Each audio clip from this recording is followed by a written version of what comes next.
नहीं बॉम्बे नासिक में था, नंदुरबार में था।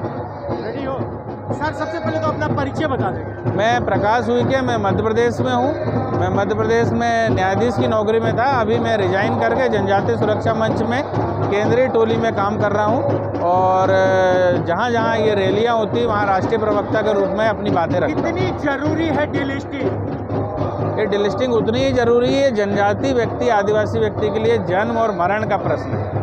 पिछले 70 सालों से जो लाभ हमारे जनजाति भाइयों को मिलना चाहिए, हमारे आदिवासी भाइयों को मिलना चाहिए, उस लाभ को इरफान और विक्टर जैसे लोग उठा रहे हैं। उनके नाम से प्रमाण पत्र जारी हो रहे हैं। मैं बताना चाहूँगा, संविधान के आर्टिकल 341 में अम्बेडकर जी ने स्पष्ट व्यवस्था की है कि अनुसूचित जाति का कोई भी व्यक्ति अगर धर्मांतरित होता है तो उसका आरक्षण समाप्त हो जाता है। लेकिन आर्टिकल 342 में ऐसी व्यवस्था नहीं है। हमारी छोटी सी मांग है कि आर्टिकल 342 जो आदिवासी के लिए है उसमें भी ये संशोधन हो कि जो व्यक्ति धर्मांतरित हो गया, अपना रूढ़ी रीति रिवाज छोड़ दिया है और चर्च में जाने लगा है, मस्जिद में नमाज पढ़ने लगा है, अपने बाप को छोड़ के चर्च के फादर को बाप और फादर बोलने लगा है, उसको आरक्षण का लाभ नहीं मिलना चाहिए। इस देश में कोई व्यक्ति का दो स्टेटस नहीं हो सकता, या तो वो आदिवासी हो सकता है, या तो वो ईसाई हो सकता है, या तो वो आदिवासी हो सकता है, या मुसलमान हो सकता है। आपने अभी कहा इरफान और इमरान, तो क्या मतलब क्या कुछ मामले आए हैं ऐसा सामने? ऐसे लाखों प्रमाण पत्र जारी हो रहे हैं इरफान और इमरान को। जो मुस्लिम हो गए हैं जनजाति के लोग, उनको प्रमाण पत्र जारी होते हैं।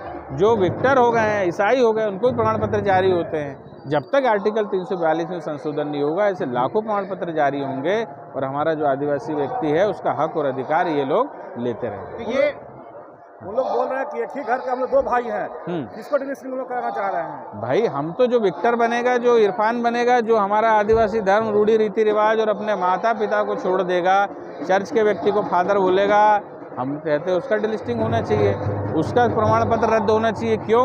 क्योंकि उसका स्टेटस बदल गया।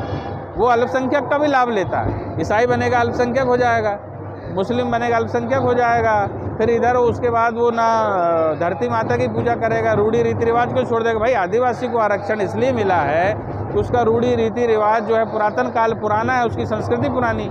जब आपने वो छोड़ ही दिए तो आपका स्टेटस ही खत्म हो गया, तो आरक्षण भी छोड़ो। सर आप तो न्याय प्रक्रिया से जुड़े रहे हैं, खुद महामहिम वहाँ पर बैठे रहे हैं, तो आपने किसी से क्यों नहीं कहा कि एक केस दर्ज करो? और ये 70 सालों से चल रहा है, मगर आर्टिकल 342 में संशोधन न होने के कारण हम लोग चुप हैं और हम मांग कर रहे हैं कि आर्टिकल 342 में संशोधन। जैसे आर्टिकल 348 में साफ व्यवस्था है कि अनुसूचित जाति का व्यक्ति मुसलमान और ईसाई होता है तो उसका प्रमाण पत्र जारी नहीं होता, लेकिन आदिवासी में होता है। तो क्यों होता है?